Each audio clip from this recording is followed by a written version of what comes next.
Hi, everybody. Welcome to the dungeon. My name is Robin, and today is Flameworking 102.79 Scalloped Cane. I'm always inspired by, most of the time, candy, but I was really inspired this time by a fruit salad or a fruit cocktail. The lemon, the lime, the orange, and the strawberry. That's everything that is fused together in the scalloped cane, at least in my mind. The scalloped cane is really beautiful. It just adds an extra layer of depth to a normal twisted cane. But the best part is when you tightly spiral it up, you see this great pattern at the end on the edges of the bead. And that's kind of what it was all about for me. Anyway, you tell me what you think about this one. I'd love to know. And on that note, I hope you're all doing safe and well out there. Thanks so much for joining me, and I'll see you next time in the dungeon.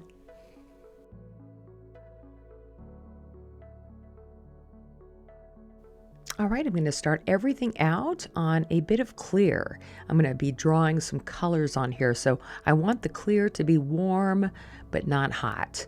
So I'm going to heat the clear behind my color rod, and that will warm it up enough to where when I'm ready, I can just swipe that color right on the clear.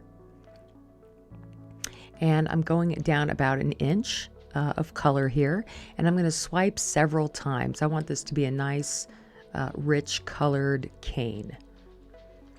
And it was going to actually be 3 colors, but my center color, the clear, was a little bit thicker than I thought. And when I went to start putting on my colors down, I had room for 4. So this one is the pea green. And the first one was, what was it? Coral peach persimmon. And I'm going to just flatten those down a little bit and then move on to the next color. I was definitely thinking like fruit cocktail for this one. I just wanted something like, I don't know, fruity for this cane. And now this color is the orange. It's just your basic orange. All of these colors can be substituted for other colors if you don't have them. And this is the light, I think, lemon yellow. Yeah, lemon yellow light. My favorite, just basic yellow. It's a really nice color. And it doesn't tend to boil as much as other yellows. Then I'm going to heat everything up and start to flatten it out. I'm going to add a little bit more yellow here, just because I think I need it. And so hopefully I have everything is nice and even. And I'm just going to go ahead and just kind of flatten everything into a square. If you have 3 colors, then you can flatten it into a triangle. And then on top of those colors, here is where the scallop of the cane comes in. You're going to be adding transparent colors, and I am like crossing my fingers here that I'm adding the topaz on top of the orange, and the green on top of the green. So I want to make sure that I'm adding the proper transparent. You can also use a clear if you want to, but I wanted to give these colors a little extra punch. So I decided to go ahead and use their transparent counterparts for these little scallops. And basically, when you put the transparent color on top of the opaque color, when it goes to melt in, the transparent will melt into the color underneath it, creating a slight scalloped effect, which looks amazing when you wrap it on your bead. And this looks really good with 3 colors too. So I'm just going to start shaping things up. And I do need to get onto a different punty at some point. I get nervous about being on a glass punty too long because sometimes it cracks and the whole thing pops off, and that's really frustrating. So, but before I can put my punty on, I want to pull this end out so all the color is flowing right to the bottom point, and that'll give me the perfect spot to punty up on. But before I do that, I want to just smooth that backside out a little bit more. Get all those colors to touch each other.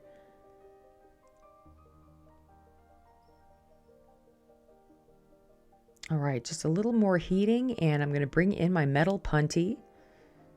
You guys, most of you know this, but I do prefer a metal punty over a glass punty because it doesn't melt as fast as the glass does, and it really holds well to the glass. I don't ever have to worry about it breaking or popping off. So that will allow me to then take off the clear rod, and then I'll take a moment to just pull the tip of this off. I want both sides to be nice and even before I add my clear. It just makes things a lot easier. And I am going to roll this out a little bit more while I start heating up my clear. I just want a nice round shape here to coat, or, you know, I'm always, the words I use the most are the words that I always forget. I'm encasing the glass. That's it. Okay, so I'm going to make sure that the under color is nice and cool or stiff before I add any clear. That's so important. And then I'm going to just heat up a ball of clear, a little bit bigger than I think I need. And then I will swipe from the top to the bottom, overlapping the clear as I go. And then I'll take the end right down to the punty and just kind of smooth that down on the back side before it gets too hot to handle. I'll do the back side first.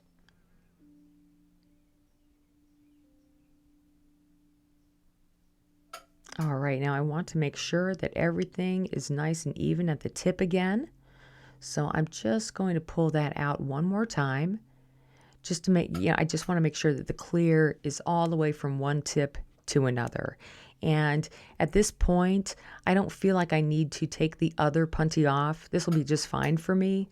But if you're nervous about it and you want a really perfect edges or ends, then you can take the other metal punty off and then pull your point out and reattach a punty. But here I feel good to go.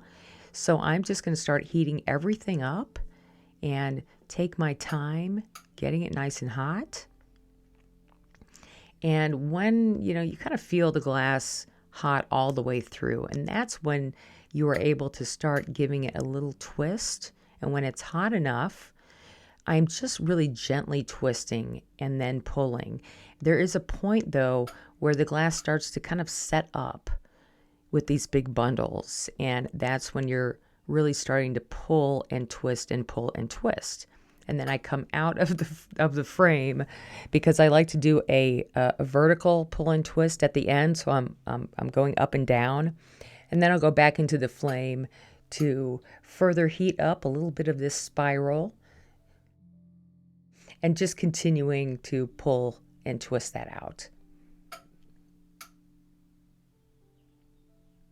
All right, now that we are done with this cane, I'm just going to take it off, and that is my little fruit salad cane there. All right, let's go ahead and use it in a bead. And I have to say that the scallop gives the bead this really beautiful pattern, especially on the ends of the bead. It looks like a woven carpet. It's very cool. And I thought for some reason I would do a complete transparent base.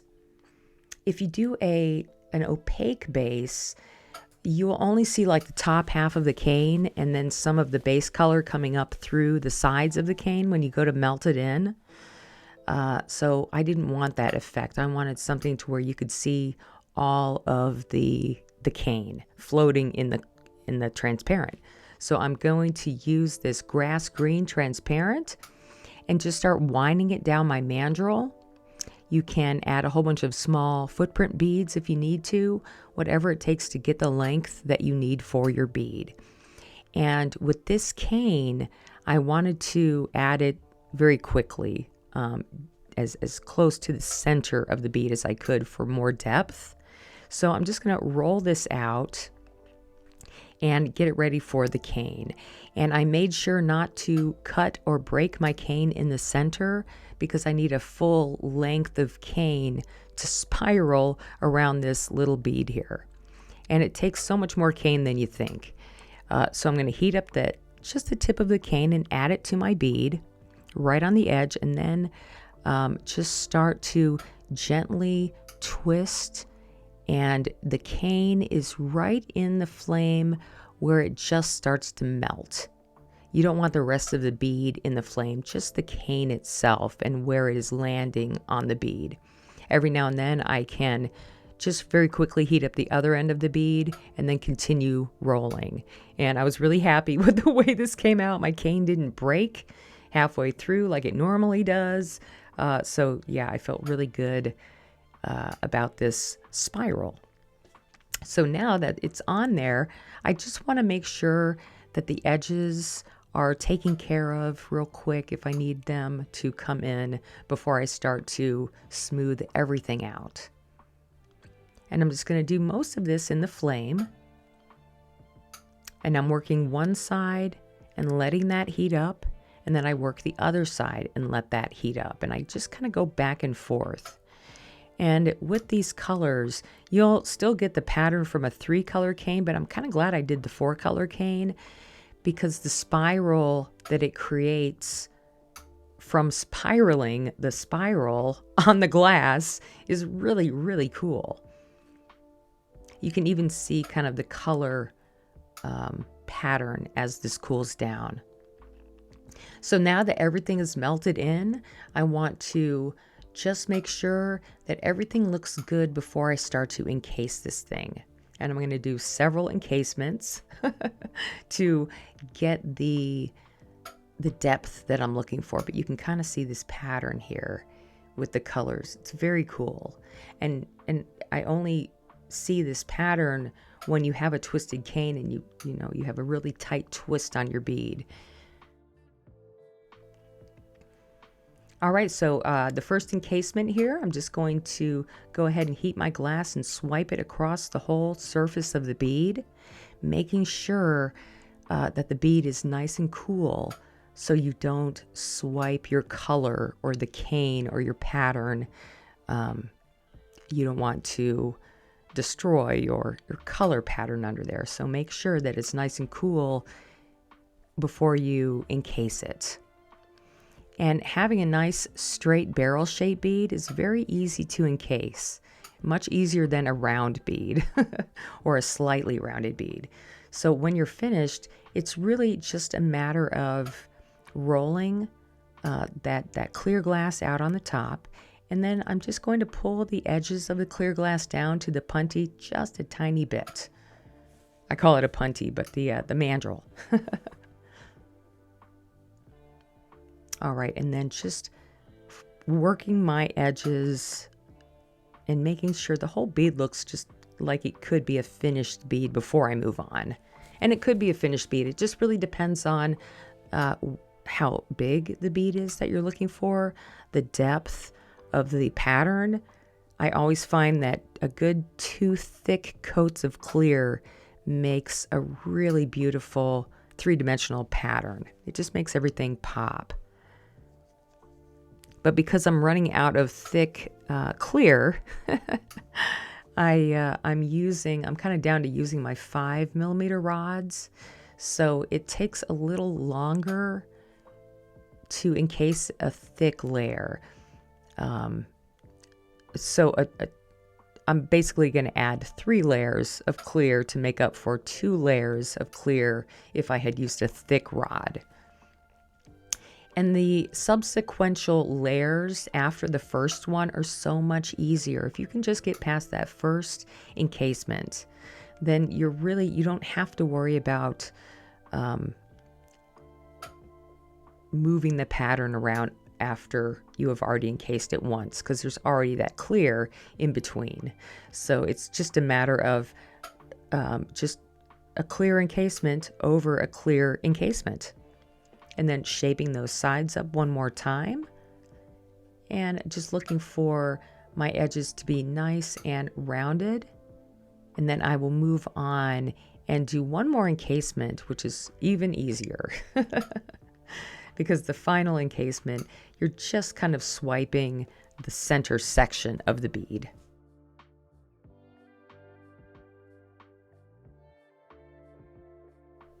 And I do spend a long time working on things before, just making sure it's just right before I'm ready to move on. So it can take a little longer. That's why it's nice to have videos where things are sped up a little bit, and the studio sessions where I can kind of slow down and chit chat a little bit more. So very quickly adding this final coat of clear. And using a thinner rod of clear is fine. It actually goes a little faster, but you really want to make sure that your clear and all your color is well cleaned before you use it. If you ever see a little tiny bit of surface scum in the clear, it's usually because you may have forgotten to clean it and there's a little dust on it. It doesn't take much. All right, I'm just going to finish heating this up and kind of pull everything into the center. And we are done with our Fruit Fusion Scalloped Twisted Cane. I hope you guys enjoyed this one. Let me know what you think. I'm just going to give it one more heat and let it cool down, put it away. And on that note, I hope to see you all next time in the dungeon.